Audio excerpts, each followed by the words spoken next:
regreso en Vive Mejor y ahora sí nos adentramos al tema principal. Educación emocional, nos educan para vivir. Nos acompaña el día de hoy Susana de la Torre, ella es directora de Educación Especial de la SEP. Bienvenida, muchas gracias por venir. Hola, muchas gracias. Encantada de estar acá. Gracias. Estamos platicando justamente en la pausa de la educación emocional. No estamos acostumbrados a la educación típica, historia, geografía, matemática, pero ¿qué pasa con nuestras emociones? ¿Cuándo nos enseñan, por ejemplo, a manejar el estrés, a manejar nuestra frustración, etcétera? Eso ¿cómo podemos implementarlo? Es un tema muy interesante. Ciertamente en la escuela aprendemos muchos conceptos y aprendizajes que tienen que ver con lo formal. Sin embargo, el manejo de la emoción, eso se aprende solo con el ejemplo. Entonces es muy importante que los papás sepan que para que el niño aprenda a manejar el estrés, pues los niños tienen que ver que sus papás son asertivos para el manejo de las emociones.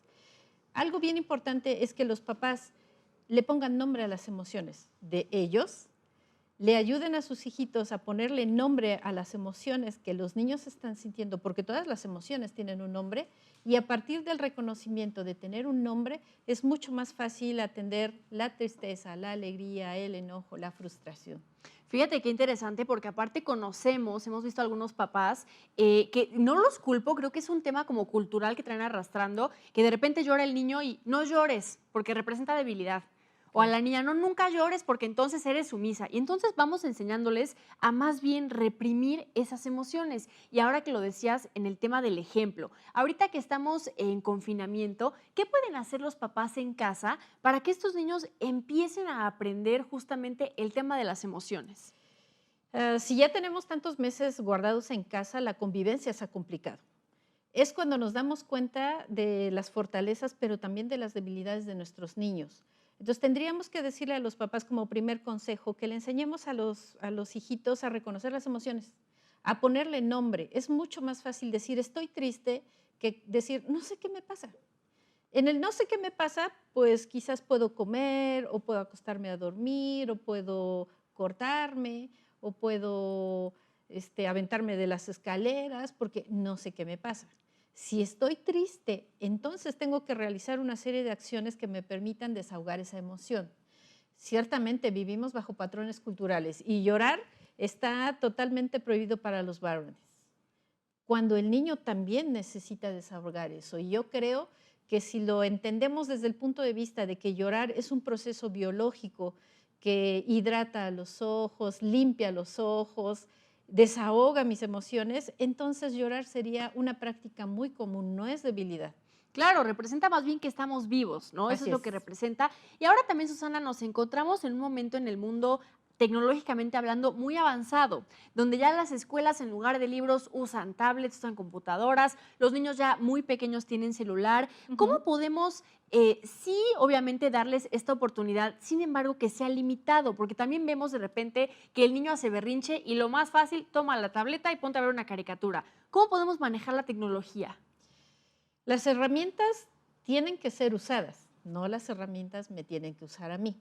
Entonces, un niño de menos de 3 años solo puede utilizar así, de preferencia de menos de 3 años, que no usen ninguno de estos aditamentos, ni la tablet, ni el iPad, ni el celular, porque ¿qué es lo que sucede? La luz intensa de estos aparatos estimula el cerebro. El cerebro, sobre todo a estas horas en la tarde, en donde empieza a disminuir la luz del sol, el cerebro empieza a secretar melatonina que induce al sueño. Si la luz es muy intensa, no voy a empezar a sentirme somnolienta y por lo tanto los ciclos de sueño se disminuyen. A partir de los 6 años, los niños pueden utilizar estos aditamentos media hora. Conforme va aumentando la edad, 1 hora y hasta 3 horas. El uso excesivo de estos aparatos de inicio producen sequedad en el ojo. Si además pensamos en el funcionamiento del cerebro, lo que produce, nos vamos a dar cuenta que muchos niños, terminando esto, van a aparecer como hiperactivos, cuando realmente son niños sobreestimulados. Y eso lo podemos contrarrestar bien fácil. Ya estuviste 3 horas, ahora vamos a salir a jugar, corremos, amasamos, jugamos con sustancias, el agua, por ejemplo, hacer amasar masa, todas estas arcillas que son muy suaves, que me permiten canalizar la energía, que me permiten también esas emociones que todavía no he identificado, volcarlas en algo y darnos cuenta que transformando una masa me siento mejor.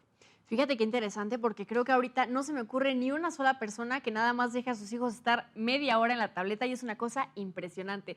Susana, ¿qué Sí, te parece si vamos a ver qué opinan los poblanos de la educación emocional en estos sondeos? Vamos a claro verlo. que sí.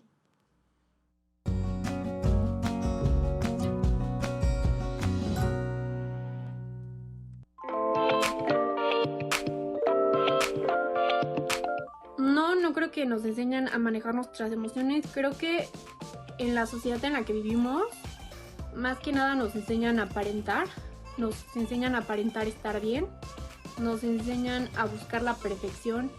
Muchas veces pensamos que el tema de emociones no es interesante, no es relevante o no es un tema a debatir. Sin embargo, creo que es esencial en nuestra vida.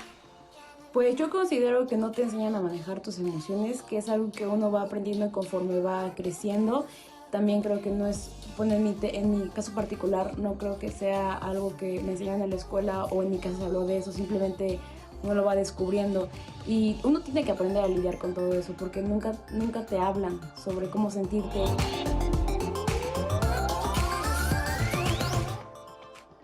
No, creo que es una emoción que aprendes a manejar sola, ya que esta está confundida con rendirse, no querer hacerlo o simplemente con un berrinche. Además, en ocasiones es castigada y reprimida. Y al ser una emoción que forma parte de tu desarrollo, es necesario hablar de ella. No, nunca te dicen qué tienes que hacer en este caso. O sea, no hay como una lista de cosas que tienes que hacer si te sientes frustrado o estresado. Entonces creo que no, y todavía es complicado. Los temas de interés social y la comunicación entre ellos. Creo que son temas que escuchas mucho y quieres aprender para poder ser más empático con las personas. Por ejemplo, la pandemia nos obligó a aprender más sobre temas de relevancia como vacunas o instituciones sobre la OMS. Se dicen ser temas para adultos y al no ser platicados con los más pequeños surgen dudas y estas nunca son resueltas. Bueno, pues yo creo que más joven me hubiera gustado aprender más cosas y que al final sigo descubriendo, aprendiendo y que también me hace falta trabajar, que es el desapego, el amor, el desamor, la perfección que no existe, lo importante que es ir a terapia, porque nadie te lo dice. A trabajar con sus emociones, la comunicación, la expresión y la empatía. Son temas que creemos ya lo saben. Estos no son impartidos en una escuela y además, si en casa no se hablan, pueden afectar el futuro de alguna persona.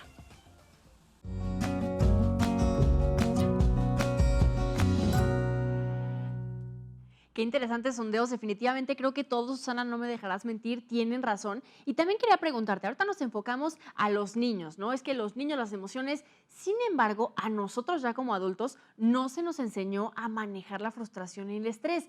¿Nos podrías dar algunos tips que nos funcionen tanto a adultos como niños para manejar la frustración?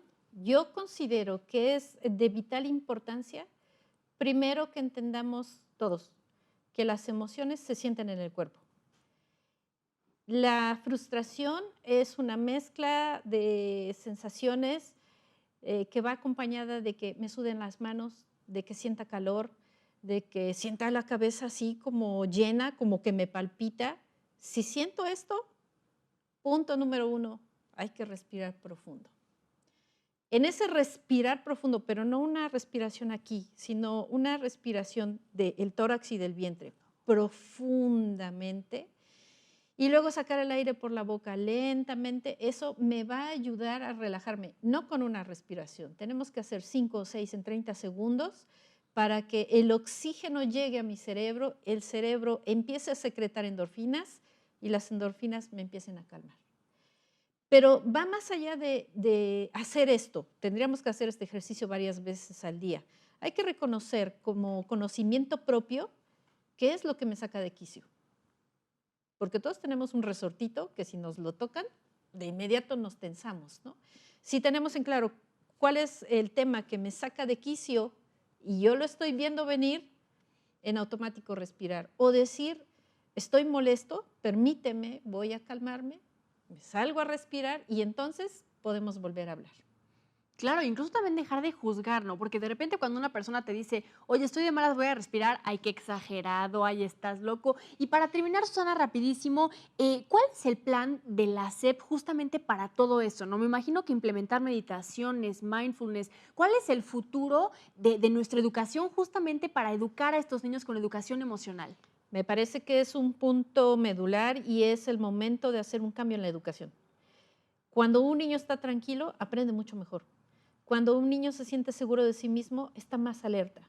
Cuando está más sensible, puede ser sensible con los demás. Entonces, desde la Secretaría se han hecho un montón de estrategias para todos los niños, para todas las características, de tal forma que los docentes están empezando a trabajar este aspecto, a entender que el aprendizaje es emoción.